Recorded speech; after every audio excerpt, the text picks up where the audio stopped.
Hi ladies and gentlemen, Dave Dobbs here. It's the 24th of February, Saturday the 24th of February.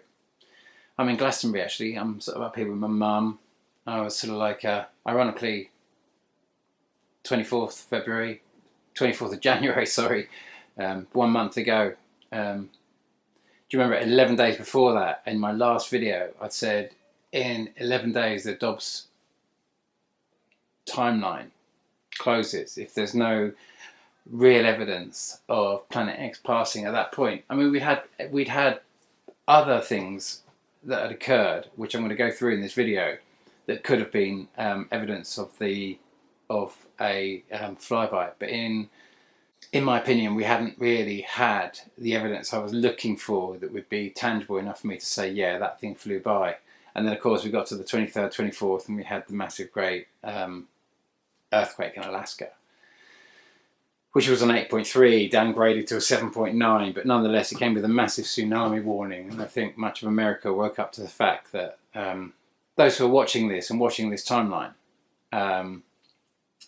were kind of thinking, well, we were kind of expecting that almost to the day. That was, you know, quite, like I say, you've seen my model and how I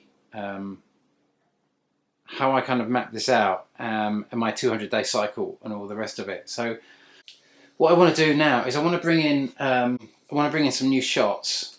Let's get going with this shot here, this shot that Steve Olsen put up the other day. Okay, Mexico footage reveals orb with clouds around, and it fits past sightings. Okay, so he posted that video on January the 28th, 2018. But that green orb with the trailing tail behind it was, I believe, from the 11th of February 2016. And ironically, we'd had the big earthquake in Taiwan on the 6th of February 2016. And then after, we had all the red dust. This was one of the early Mr. MB333 vids, and this was from back from the March 6th, 2016. So we'd had the sighting in February, around about February the 11th, from Steve Olsen. We'd had the earthquake on the 6th of February before, and then in March we get the red dust. You know, just after that, around about March, I think, we had all the red dust come down, and we often see that red dust coming just after a big flyby, and we should be seeing it now. Like we saw on the 16th of October 2017, last year, we saw the red dust coming through. You know, all the stuff they said, the Saharan dust, and it always comes by with the flyby, and it's just like, you know, it's all difficult to believe, I'm afraid, but it's we were very close to the tail, and you saw the tail at various points as we went over it in this system. You saw, like I say, all the ocean displacement. You know, do you remember in Storm Irma blew the Atlantic away? Amazing, 3 days gone, and then we've seen the same thing. You know, the reverse, haven't we? This year, beginning January 4th, 5th, 6th, we saw the complete reverse. We saw the oceans going out in California and Mexico, and actually coming over in sort of like in Boston, literally the sea coming into the city. And this is, you know, and isn't it ironically, we've just had another earthquake, very similar in size and kind of similar in damage, on the 6th of February 2018. And we're going to get more to that later. What we're going to do is I'm going to show you two bits of footage, two flybys that I've never incorporated into my flyby because I didn't really know about them, to be honest with you. There's this one, and then there's this one that's been recently sent to me, and you have to, I'm so sorry if I've buried the email of the person who sent it to me, but whoever you are, she'll try and dig it up and try to put a credit there to you. So thank you for putting me on to the video maker. This image was sent to me, like I say, it was a couple of months ago. The time of it was the 10th of June 2016. UTC time 12:59. I'd only accounted for a tiny sighting. So I'd said it would be that size as this shot here. I'd said that we were going to see that and it was going to be that big. And ironically, the video maker, when I contacted them, they said, yeah, it had. I said, what, you know, I was curious why they'd filmed it, what motivated them to look up and find it, and they said that they felt the ground shake, and there was actually an earthquake that day as well. So it was as big as I'd originally thought. So basically, it reverts back to my original timeline as I first saw it. Ironically, do you remember when I made that video on the 28th of September 2015, because of a sighting that I got literally a month before, on the 28th of August 2015, and I'd seen it myself for the first time. And once you've seen it, it's very difficult to go back. You can't unsee that sort of stuff, can you? And you become a lot more convicted when you've actually seen it yourself. So it means that it's travelling it hadn't travelled as far as I thought, which meant that I'm basically at least 1 year ahead of I was 1 year ahead of actually where it is. Certainly the flybys I've got are accurate. Its overall, its position is accurate. Its trajectory is unfortunately shallower. By the looks of it, I'm afraid to say, which is a lot for us to deal with, because it means we've got more of the same, I'm afraid. Now, in my timeline, I'd given you this tiny little shot here, which was the only evidence of a flyby that I had, other than that it had flooded in much of England due to incredible weather, and obviously the 23rd of June, which is the day I'd said that it would fly by, and sure enough, the sighting came in on the 23rd of June, day of the Brexit vote. Ironically, when it flooded in England, all sorts of crazy storms. It was just after the sort of like the pagan holiday, the maximum potential of people to not be able to vote because they were on summer holiday. They were kind of like druids on the way up to like Stonehenge or on the way from Stonehenge. They were, or you had hundreds of thousands of people piling into Glastonbury, which opened on the day before, effectively, and on that day. And plus, you had crazy weather and crazy storms. You know, it was flooded in London. People were going through massive upheavals. It was just like not a day to reflect a vote. But it was a very cunning, clever day to choose to put the vote on, because they'd absolutely knew that it would be such a massively low turnout overall, or effectively that many of those that would be kind of pro-Europe wouldn't be anywhere near a voting booth. And of course, all the travellers, you know, they go to Glastonbury and that sort of stuff, that are, because they're travellers, they have no fixed abode, they can't do postal voting, so they have to go on a vote. They wouldn't have been able to vote on that day. So it was a very strategic day. You know, it was a cunning day to put a vote for Brexit. Basically, it was a very, very clever day to you know, it was basically not a very democratic day to do it. Really, it was a very strategic day. And if it was still an overwhelming victory, then obviously there would be nothing I can say. But because there was only 1% in it either way, and all the voters, all the students that had their names taken from the electoral roll that year, not knowing that they'd applied this, you have to re-register every 2 years or they take you off, and them no one being informed, so they couldn't vote even though they wanted to, because their names had been removed from the register. There were so many things with that day, weren't they, that made it so difficult that the Brexit vote it was just not a very democratic choice, and unfortunately it's left the country split down the middle.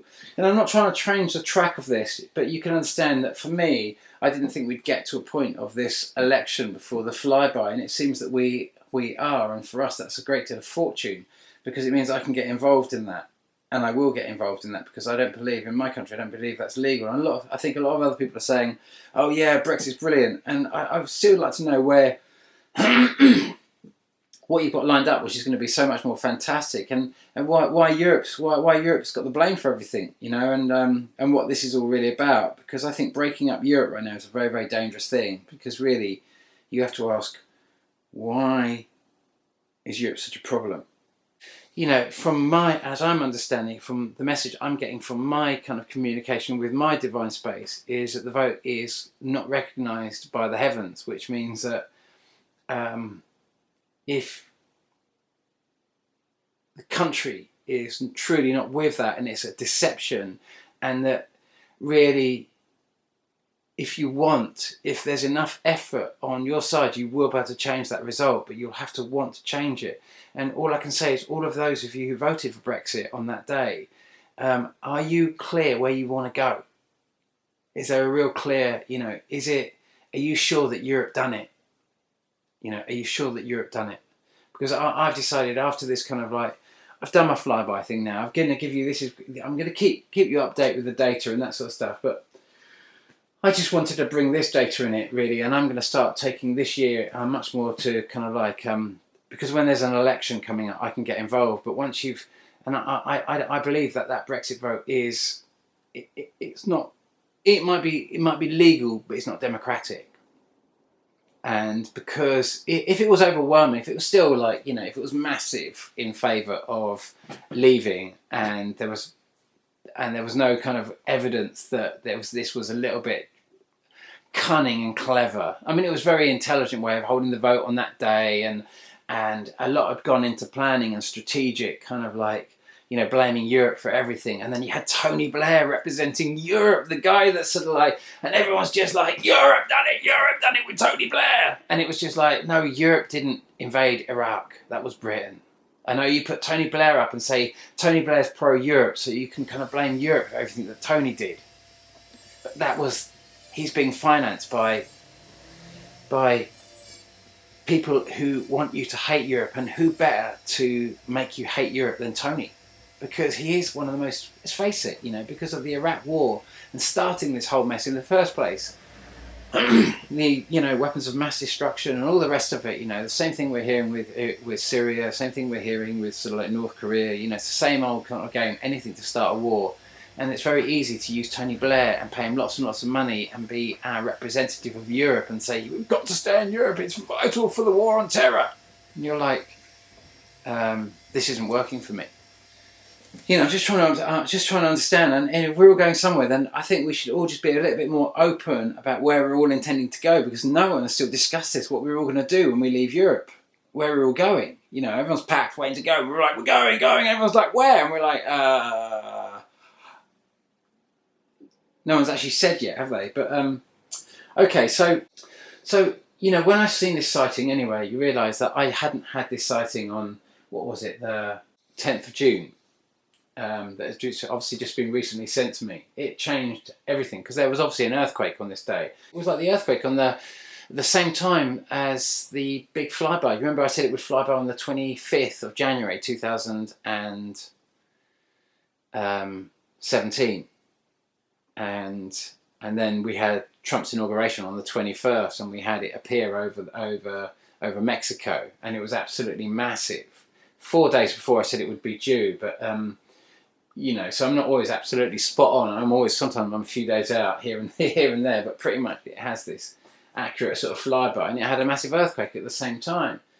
And so if we now go back to Steve's footage and we look at the earthquake that occurred just before, and we think, well, where was Planet X? So we go to the chart, and we see the last major flyby before that was on the 22nd of December 2015. And do you remember I said there'd be a big flyby then, and sure enough Becky Lewis had caught it then, and there was another flyby and that sort of stuff, and then we see this kind of we get to this 100-day point, and Becky Lewis had caught the 100-day point in March 2000 and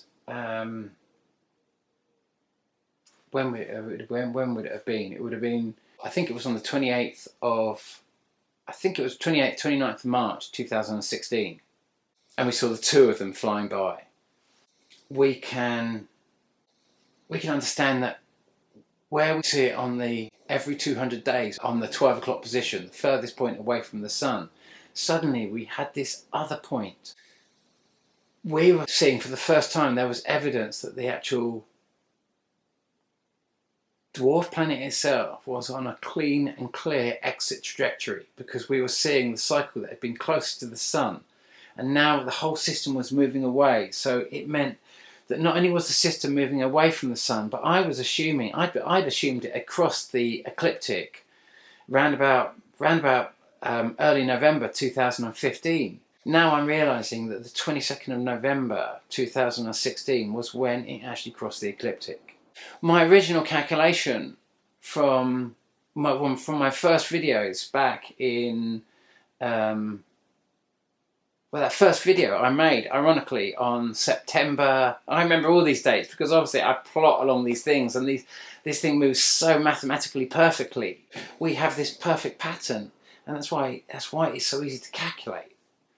And we see all the other sightings around 17th of August, 18th of August, loads of big flyby sites. I've just got there.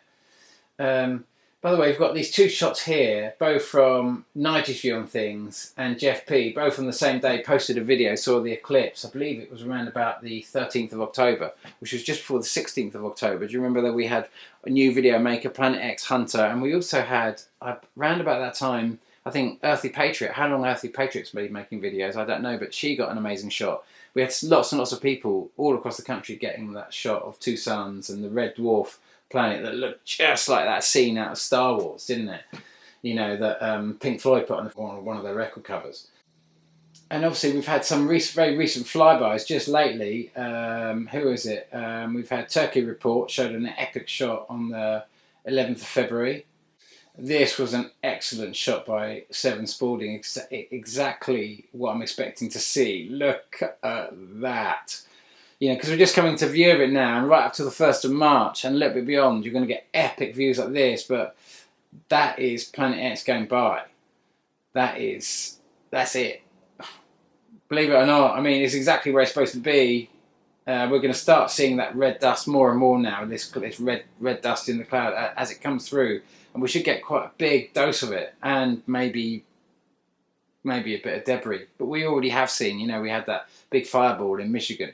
So I think it was Michigan, wasn't it? Evidence, obviously, the tail. Obviously, we had another earthquake on the 6th of February, didn't we, in Taiwan, exactly on the same day. And this thing's on the same trajectory out, so it doesn't surprise me so much. Well, yeah, there was this shot in the sea. That was on the May the 10th, 2015. And you can look at the points in the cycle, and you can calculate why you would see the red dust at every one of these. That's why I've brought them in, because if you remember the 12 o'clock position on the flybys from the 5th of August 2011, and then you plot this to the point where we're closest to it, because it's going over the top of the sun, which means it can affect Earth on both sides of the solar system, basically, as it's going over the top of the sun, because the Nibiru obviously goes round and round, and it goes from one side of the solar system to the other as it's going round Nemesis, which is right on top of the sun, or going right over the sun. So it distributes havoc quite evenly, and very, very difficult, and of course enormously great difficulty to try and plot and understand how this thing moves. If we look at this flyby, if we look at this data here, you'll notice, because every flyby comes every 200 days, that Nibiru orbits Planet X, Nemesis, the dwarf planet, once every 200 days. You can imagine 2 lots of those is 400 days, and 1 year is 365 days. So there's always this kind of 33, 34 day difference. And if you see it, if we look at, sort of like, let's start on the result 1, which is Tuesday the 21st of February 2012, and then we jump 1 and we go to the next one. We know it's February, March, and then we go down to jump 1 again, and we go down to May, jump 1 again, and we go around to June, jump 1 again, we come to July, jump 1 again, and we come to August. Can you see the pattern, how this works in terms of our yearly occurrence? Because at any one stage, even though Nibiru is going around every 200 days, obviously the Nemesis system is at any one point on one specific side of the solar system. It can't be on both sides, so which means that though Nibiru is going round and around, specifically it's only going to affect us depending on the side of the solar system that we are compared to it, compared to the whole system. Lots of crazy sightings, really. Lots of information there. We've had all the eclipses. We had that kind of crazy big sighting in October where thousands witnessed the sun blinking and turning black and red. And it was such an epic sighting, and yet, we struggled to believe it all.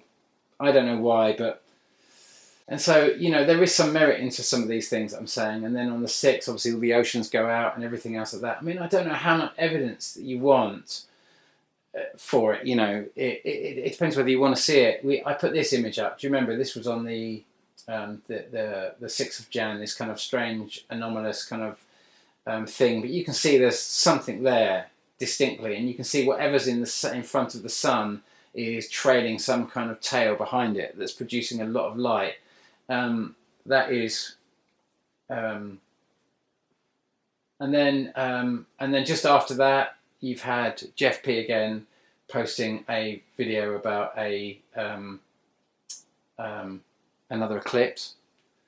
Let's go for another one. Have a little look at another one, and you'll see how these patterns, because we're expecting the red dust big time to come in now. So you're going to get, because it takes time to get here. If you get my meaning. It's all with the evidence. I mean, I don't know how to convince people of any of this, but I just try and offer the evidence, really. But if there's an absolute resistance to say no, this isn't happening, these earthquakes aren't real, there is no Fukushima kind of like problem, none of this is occurring, everything's cool, and it's just humanity's to blame for all of these problems happening on Earth, and humanity needs to be dealt with directly and not address any of these issues. I get it. Because we don't want to see it, and we're just going into the blame game. But if we're going to try and take responsibility of this situation, we're going to have to look at what's really going on, and that's all I'm trying to offer you is tangible evidence of another story of what's occurring here. So I'm really not trying to incite anger here by showing these images or try to take away from climate change. I just don't think that humanity is completely to blame for the problem, and I'm worried about a perspective of climate change that is completely caused by humanity, that one could allow genocidal behaviour to occur because they believe humanity is the problem, and could allow terrible things to occur because they've been led to believe that all of that's occurring is because of humanity's impact. So let's just look at this video very quickly, and the date, this thumbnail I've popped up here, and I can pause that before it stops. Bloody sky seen in Brazil, sign of end times, and this was published on December the 27th, 2016, and I said it would fly by. I said it would fly by on the... Do you remember I said it would fly by on the 25th of January 2017? And so we would be in the closest proximity we'd ever been to it up until that stage, because we were super close to it when it was actually flying by at the same time. As in this cycle that's just gone, its 12 o'clock position is actually, like I showed you, is actually 1st of March. All I can tell you is we're going to be at close proximity to it. We're going to get all this stuff. And when that dust came down on that day and the red dust dropped down, and that's what's in the tail of this thing, that is actually Mars. That's the surface of Mars dragging behind this thing from when it destroyed Mars. That is literally the surface of Mars. I know that sounds loopy, but the whole thing is loopy. I can't help that. And all I'm trying to do is give you a bit of a map here to try and see the bigger picture, because guys, we just came past this thing, and what I'm going to show you now is this image here. Is there any more red skies just to show you? This video maker has got some interesting, puts really very interesting shots up as well. See Fernab. He's making some great videos at the moment as well. Very interesting sort of coverage. And it takes a lot of courage to make Planet X videos, I might add, because you really put yourself out there, and you really get... People just think you're mad. Even though you're showing all this evidence, they cannot move past their cognitive dissonance on this. They just cannot see it. They just cannot see it. And I don't know why people refuse to see that. But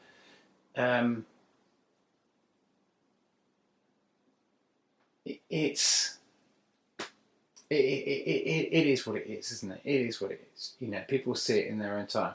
So let me just stop on this image here. It's called two cars levitated in the air while on the middle of a busy road. Is it true? Probably. I don't know. But we expect when we're in very close proximity to this to experience this thing called the Roosh effect. And I had no idea what the Roosh effect was actually. One of the comments, kind of like a couple of years back, I think, just absolutely was laying into me saying, "You don't know what you're talking about. I bet you don't even know what the Roosh effect is." And I didn't. He was absolutely correct. And but I was trying to be honest as this, you know. I said to him, "Well, you are correct. I don't know what the Roosh effect is." And of course, I looked it up and researched it a little bit as well. I said, "I don't know what the Roosh effect is, but I've looked it up and I do know a little bit more about it now." But I said, "How clever do I need to count the days between the sightings of these flybys? They occur every 200 days. I said, if I'd arrived on this planet and I'd seen the moon, and then 30 days or 29 whatever days later, 29 and a half days later, the moon appears again, how many more times would the moon have to appear 29 and a half days later, whatever it is, before I could predict accurately the next full moon?" But you saw, some of you see this image of these cars kind of floating up, levitating. Now, I don't know how real that is, but on a soul level, believe it or not, I'm of a mind that that is what happens to us on a soul level when we go past this system. And this is what this is really all about more than anything else. We see it affecting kind of like our world, our kind of material world. And it does affect our material world, definitely. But what you're seeing in these cars, whether this was some kind of gravitational anomaly or a spaceship, or some kind of spaceship above these cars that enacted some kind of anti-gravity that made these cars hover and float, more likely what do they call it? A TR3B. It was above these cars, but it could have been obviously a planetary anomaly due to Planet X, Nibiru. Who knows? But nonetheless, this is the effect it has on our souls, much, much more so than you can believe. Because our souls are kind of rooted into us via astral links, but they are also affected by electromagnetic energy. And effectively as gravity, there is no such thing as gravity, in my opinion. Never has been. It's all electromagnetic energy. And our souls are very much affected by this, and they get pulled when we get close to this. And if your soul is not rooted into your human state, because that's the only thing that's holding it in this third dimensional reality, is your humanity and the link that your humanity has to your soul. And when it's pulled by gravity, like it's being pulled away, the only thing that's holding it in place is feeling. Literally, that is the emotion of your human soul, of your soul attaching to your human state. And it is a feeling of panicked sadness, as I'm understanding it. This was the message I was given. And if your soul is not fully grounded in your state, then it can be pulled free. And you can, if we are distracted by fourth dimensional activity and other stuff that we think is us, but is not actually us, and we cling to that more than we cling to our state of being, it's very, very difficult for our own soul to keep a footing in our own being. And so you have to be so grounded through this. And if you got really battered through over the last 3 months, know that next year it's going to be a lot worse. A lot worse. And all I can tell you is forewarned is forearmed. And you're going to have to learn to deal with that. You can't run from that because there's nowhere to run. So you have to learn to deal with psychic attack, because that's a psychic attack is the same way. It's trying to take you over and push your own soul out of the thing and take you over, to draw you into a low enough vibration where it can jump in and also push your soul out, because your soul cannot go to that space.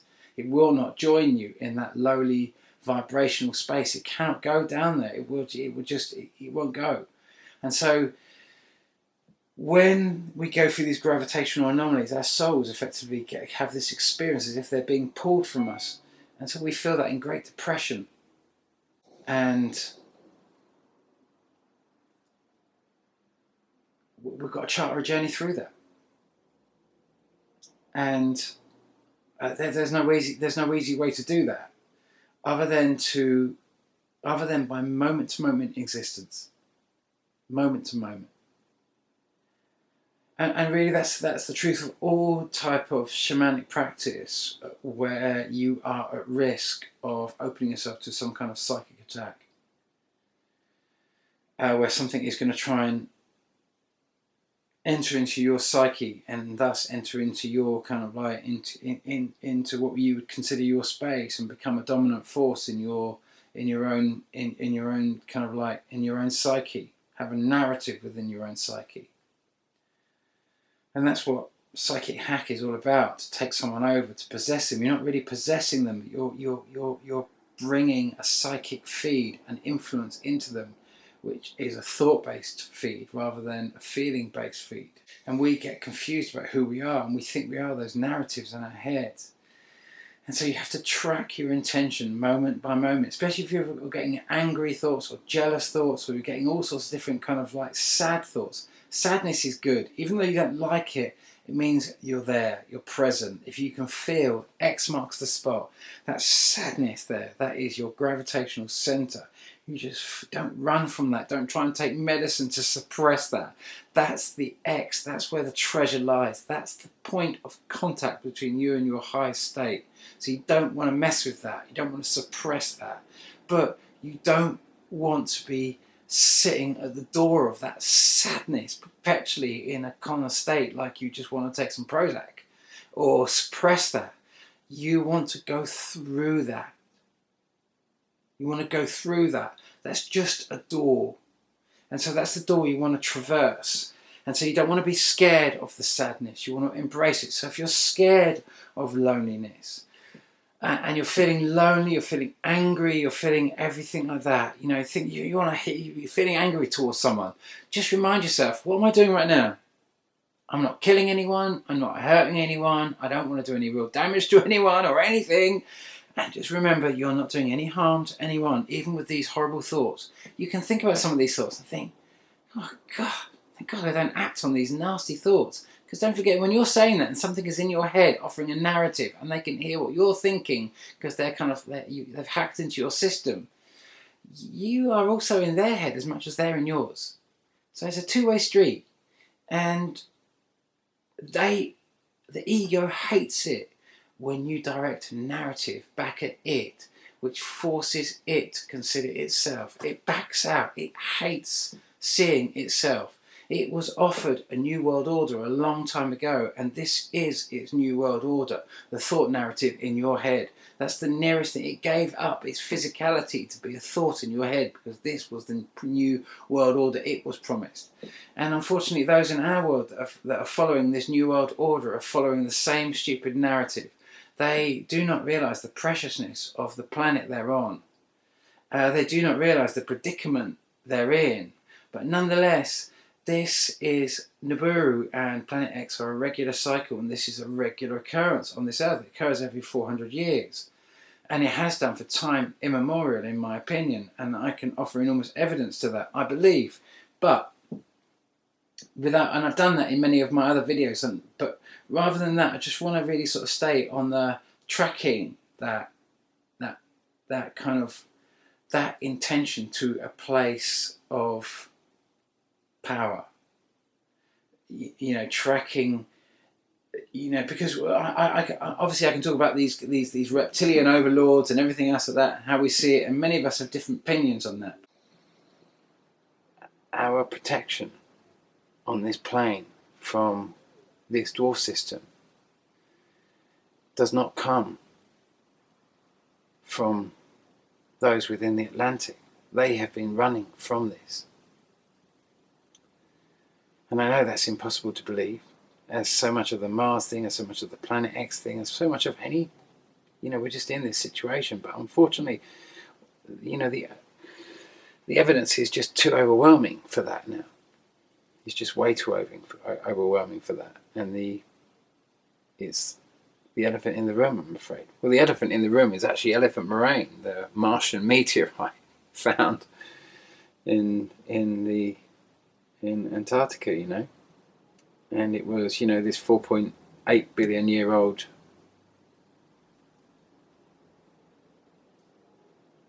partly zircon meteorite that, for it to be zircon and for it to be that age, it told a lot about the fact that it come from an oceanic world. And then we later discovered, obviously I think it's around about 79, that there was the same age zircon on Mars, and that Mars was definitely an oceanic world, which was the Noachian period and that sort of stuff. And we kind of see this kind of like evidence of an ancient ocean on Mars, and we can see that we've got, now Earth's age has jumped to the same age as Mars, because we found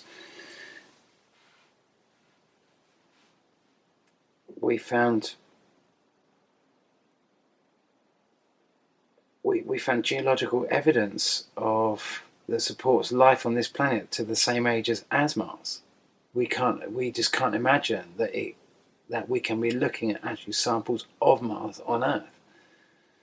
We've always been sure that Earth was 65 million years old, or had life on it for 65 million years, and now we kind of now we put it back to us, 4.4, 4.6 billion years, which is effectively the same as Mars. There's just too many anomalies going on at the same time when you put this data together. It's just another one of those mad coincidences, or can we see that we've had, when the oceans drained through, they brought a lot of the kind of like a lot of the soil we've flushed through with it. It's quite obvious that it arrived from Mars. You can see all the water came very quickly. It seems an impossible thing to believe, but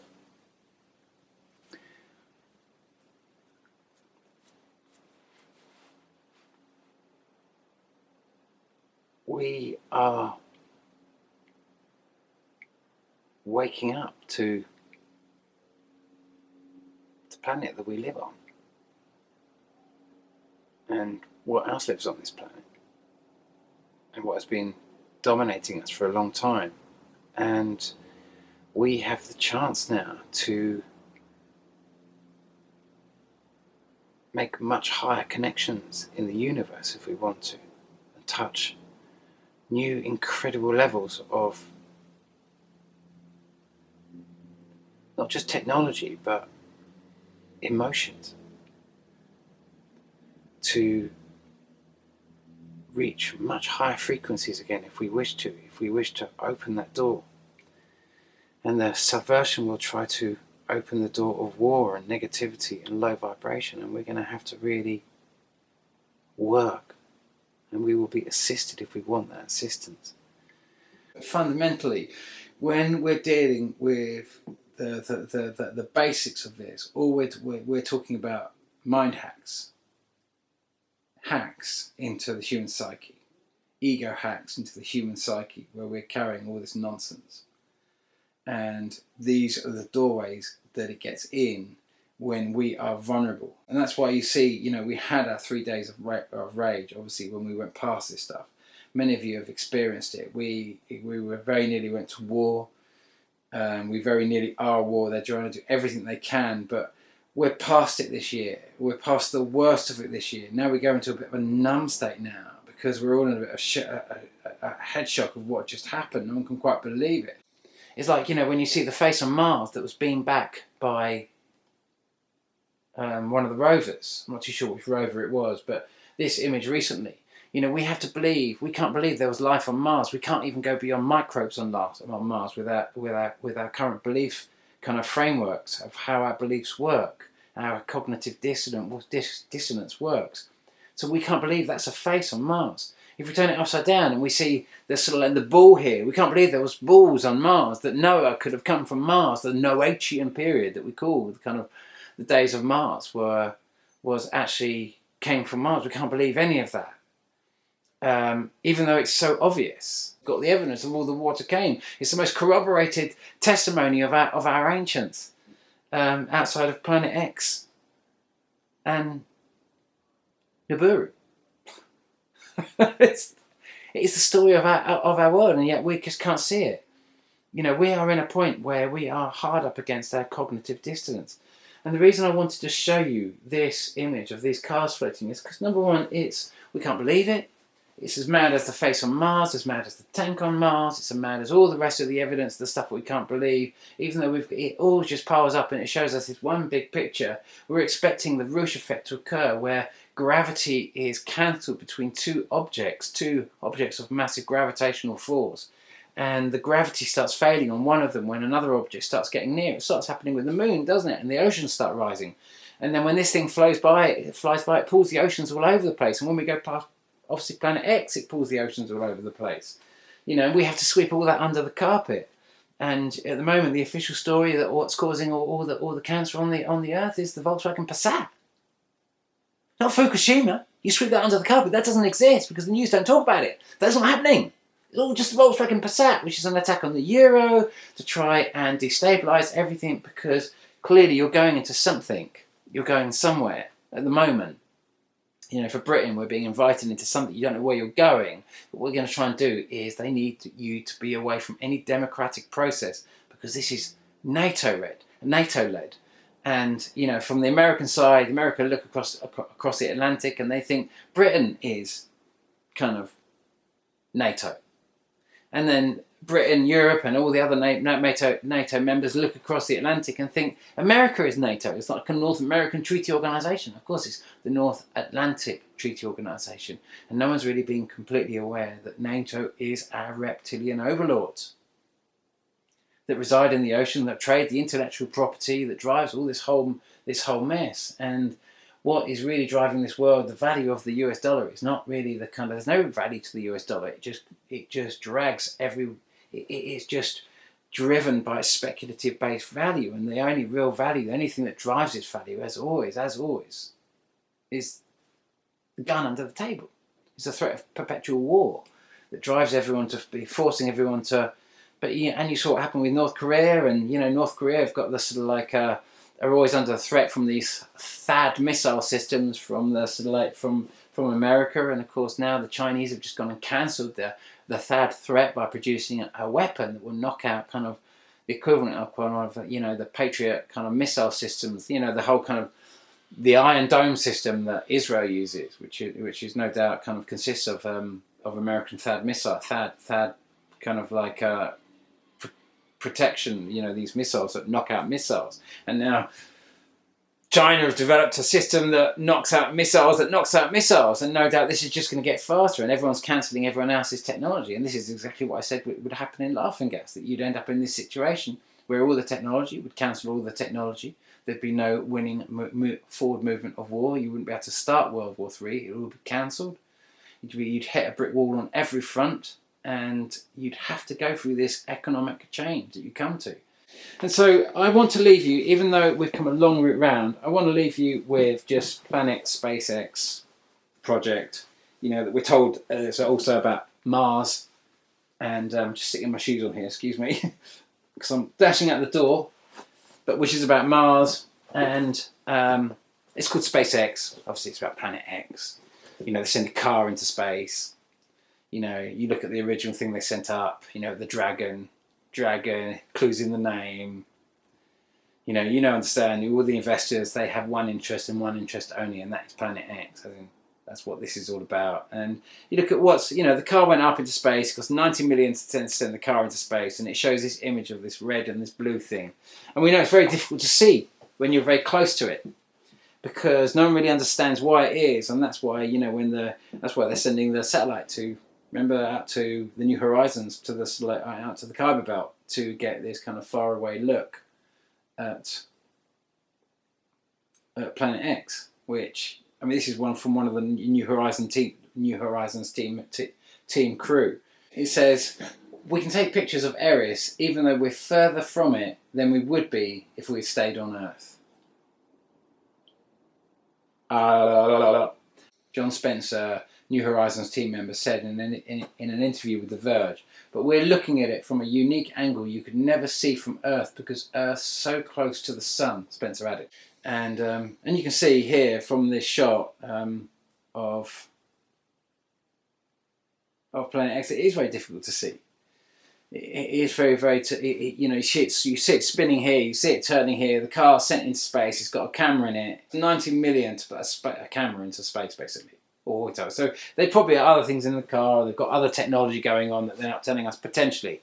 But hey, it's pointless sending a satellite to Mars because we wouldn't be able to believe the information anyway. Because we can't see a face in that, we can't see the tank on Mars, we can't see any of this data because we can't move through our belief system. So it's pointless sending a satellite there because we wouldn't believe what we're seeing and because it's ain't to do with anything to do with Mars. This is to do with what that camera is looking at. What the SpaceX whole project, sending a camera to look at the massive red and the blue Kachina that are just hovering there, that we just absolutely cannot believe. And there it is. It's just sitting there, and now the car's gone, the battery went, that was the big show. Bird's eye view of Planet X, just so everyone knows what we're doing and why we're doing it, because all those people who have given so much money for this big project, they want to know whether it's real. So there's a nice picture of it. Elon got them all a nice picture of it.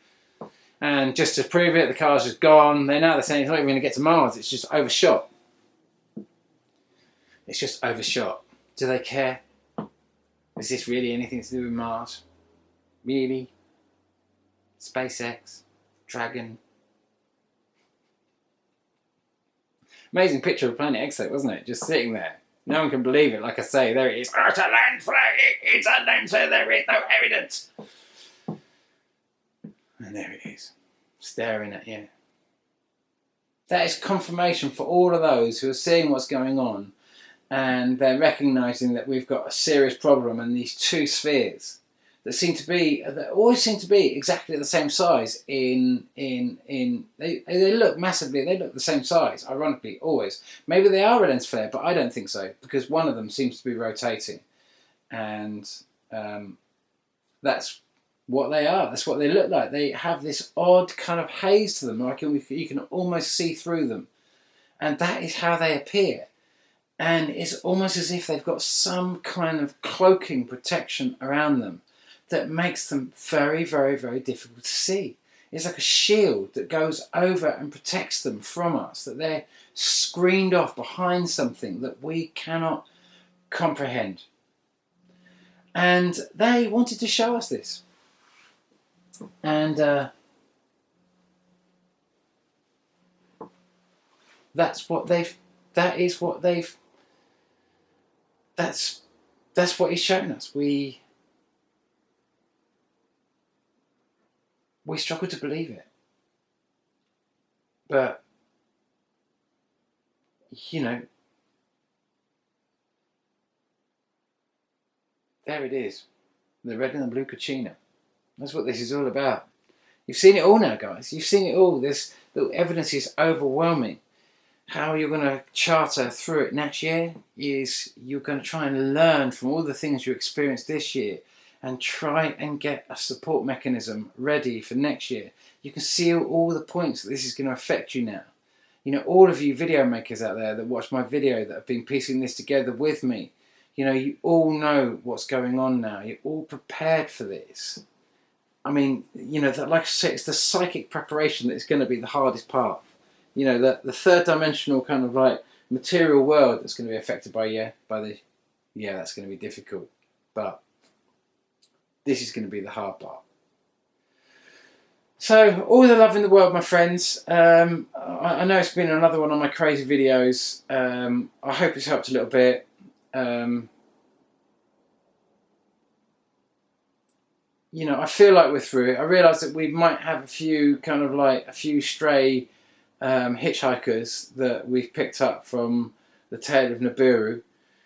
If they'll be coming up at our rear end at about sort of like 38,000 miles an hour, and hopefully they're just gonna, because we're going to be going round one way and they're going to be shooting off. There is every potential that they should just carry on past us if they don't sort of collide into our rear end. But the dust obviously will come down because the dust won't be able to fly by. It will just be sucked in. But the bigger objects, and when they do fly by, obviously you're going to get like every now and then, every super close flyby is going to have big. It tends just to bring trees down. When you get a super close flyby of an asteroid and it flies really close to Earth, it just tends to, it probably just fly by very quickly, cause a big bright light, and flatten a few trees here and there. And if one does come through, it will more likely land in the oceans than it will, and depending on its size and everything else like that. But other than that, fingers crossed. I think we're through the worst of it. You know, I never know, because I've got no model to compare this to, and we've got another year of it, I'm afraid, which is disappointing. I know, because we always want this to be over with, but we've got to get through this, and we've got to accept that, and it is what it is, and we're not making this happen. And I know it upsets people to see this, because it's so much easier when this is just Dave's little insanity, and Dave's just got a little bit of a problem. He's just taking this a bit eccentric, and this is how he kind of sees the state of the world. But when you do start seeing it yourself for real, it's worrying. It is scary. And then comes the blame game and everything else like that. And all I can say is blame is the entry point of ego. That's where feeling ends and blame begins. And you're not doing this and I'm not doing this. We're all victims of this whole thing, really. But we're all having this great opportunity to be on this earth now. Make the most of it. And just remember that vision. If you're in England right now, please bring your attention back to that little vision that I had about Europe. Because I'm going to need some assistance here if I'm going to do this thing, and try and get at least fair democratic recognition for this thing, because they think they've won this Brexit vote, but they haven't won it. That's why they're so desperate to try and push it through, because they know that it's illegal, and they know that it was just not high enough to be valid, and because they kind of did it on that religious day when it was just kind of like it was Glastonbury, and it was this whole kind of like. It was this real kind of druid point in Britain, and it was a cunning, clever trick for those that are running the country to get hold of the country, because obviously, you know, that England's sitting on enormous assets at the moment, even though our economy, our pound is not that strong or anything else like that, and the banks have all stopped lending now, and it's all gone a bit crazy at the moment. You know, no one really knows where that gold went after all Gaddafi's gold, basically. No one really knows where that gold went. It's just kind of like not talked about. His massive, massive, massive hoards of gold. And so we have to kind of wonder who was the invading force there. And so who's most likely holding on to that gold? And how do you get access to that gold? And who really wants it? There's a lot of questions that we can't answer here, but all I can answer is, I can help you answer, is did Europe do it? Whatever you think Europe is the big baddie, are you sure they did it? Are you sure they're the evil ones? And on that note, fine people, I will love you and leave you. Thank you.